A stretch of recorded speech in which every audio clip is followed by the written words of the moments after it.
اعوذ باللہ من الشیطان الرجیم، بسم اللہ الرحمن الرحیم۔ جماعت ششم اسلامیات میں آپ سب کو خوش آمدید کہتے ہیں، اور ہم امید کرتے ہیں ہمارے پیارے بچے جو پچھلے ہم نے اسباق پڑھائے ہیں وہ سارے انہوں نے درجہ بدرجہ یاد کر لیے ہوں گے، ان کو سمجھ لیا ہوگا۔ آتے ہیں سبق کی طرف۔ جی پیارے بچوں، ہم نے سبق نمبر 2 طہارت و پاکیزگی پڑھا، سمجھا، تو اب کیوں نہ اس کی مشق کی طرف آتے ہیں۔ اپنی پینسلز یا پین اپنے ہاتھوں میں لے لیجئے تاکہ آپ درست جواب کے گرد دائرہ لگا سکیں۔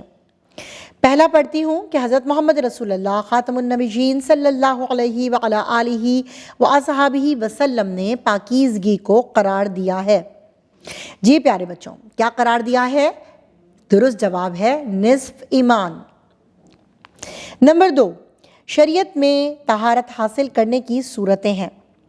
شریعت میں طہارت حاصل کرنے کی میں نے آپ کو کتنی صورتیں یاد کروائیں؟ تین صورتیں اس کا درست جواب ہے۔ نمبر 3، ان میں سے وضو کا فرض ہے۔ وضو کا فرض ہے کلی کرنا، ناک میں رائن ڈالنا، کانوں کا مسح کرنا یا ٹخنوں سمیت پاؤں دھونا، تو ان میں سے وضو کا فرض ہے ٹخنوں سمیت پاؤں دھونا۔ نمبر 4، تیمم کے معنی ہیں۔ تیمم کے معنی کیا ہے پیارے بچوں؟ ارادہ کرنا، اس کا درست جواب ہے۔ تیمم میں طہارت حاصل کی جاتی ہے۔ کس سے حاصل کی جاتی ہے؟ مٹی سے حاصل کی جاتی ہے۔ اب آتے ہیں دیے ہوئے سوالات کے مختصر جواب کی طرف۔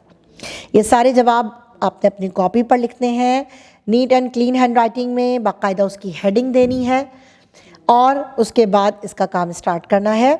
پہلا سوال ہے طہارت و پاکیزگی کا مفہوم بیان کریں۔ اس کی آپ ہیڈنگ یہی دیں گے، طہارت و پاکیزگی کا مفہوم۔ صفحہ نمبر 23 پر اس کا پہلا پیراگراف میں آنسر موجود ہے کہ طہارت عربی زبان کا لفظ ہے جس کے معنی پاکیزگی حاصل کرنا کے ہیں۔ اصطلاح میں شریعت کے بتائے ہوئے اصولوں اور طریقوں کے مطابق نجاست اور گندگی سے پاکیزگی حاصل کرنا طہارت کہلاتا ہے۔ سوال نمبر 2، طہارت سے متعلق کسی ایک آیت کا ترجمہ لکھیں۔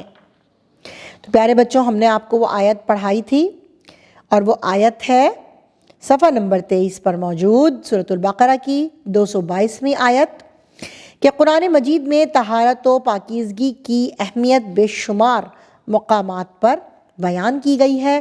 ارشاد باری تعالیٰ ہے جس کا ترجمہ ہے، بے شک اللہ بہت توبہ کرنے والوں سے محبت فرماتا ہے اور وہ خوب پاکیزگی اختیار کرنے والوں سے محبت فرماتا ہے۔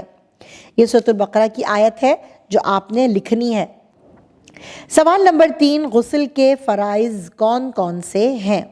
اس کا جواب صفحہ نمبر 24 پر موجود ہے۔ غسل میں دیکھیے گا جس میں آپ کو گرین کلر میں ہیڈنگ بھی نظر آ رہی ہے، فرائض غسل۔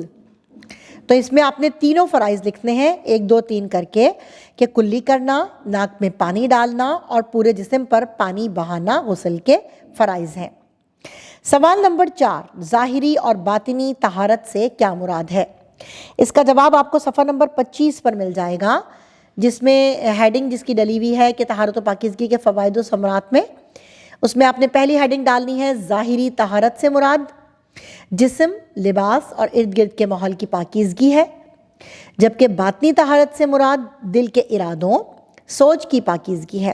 یہ اس کا جواب ہے۔ سوال نمبر 5، تیمم سے کیا مراد ہے؟ اس کا جواب آپ کو ملے گا صفحہ نمبر 24 پر۔ تیمم میں کہ تیمم کے لغوی معنی ہے ارادہ کرنا، اور شرعی اصطلاح میں تیمم سے مراد چہرے اور کوہنیوں سمیت بازوؤں پر پاک صاف مٹی کے ساتھ یا مٹی جیسی کسی چیز کے ساتھ ہاتھ پھیرنا ہے۔ اب آتے ہیں جوابات وہ جن کی تفصیل بیان کرنی ہے ہم نے۔ پہلا تفصیلی جواب ہے طہارت و پاکیزگی کی صورتوں پر نوٹ۔ تو اس کا پورا سوال کا جواب صفحہ نمبر 24 پر موجود ہے جس میں ہمیں طہارت و پاکیزگی کی تینوں صورتیں بتائی گئی ہیں، یعنی وضو، غسل اور تیمم، اور یہ آپ نے مکمل لکھنی ہے تیمم تک۔ اس کے بعد تفصیلی جواب نمبر 2، وضو اور غسل کے فرائض پر نوٹ لکھنا ہے۔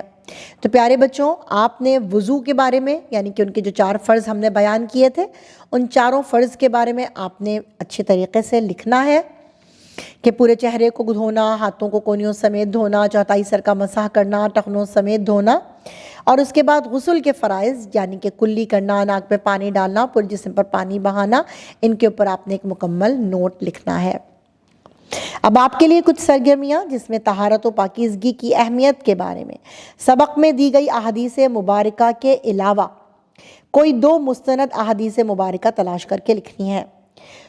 صحیح مسلم کی جیسے ایک حدیث ہے کہ بغیر وضو کے نماز قبول نہیں ہوتی، اسی طرح آپ نے مزید 2 احادیث جو ہیں مستند وہ تلاش کر کے لکھنی ہے۔ اس کے علاوہ عملی زندگی میں طہارت کی روحانی و جسمانی برکات پر مذاکرہ کریں۔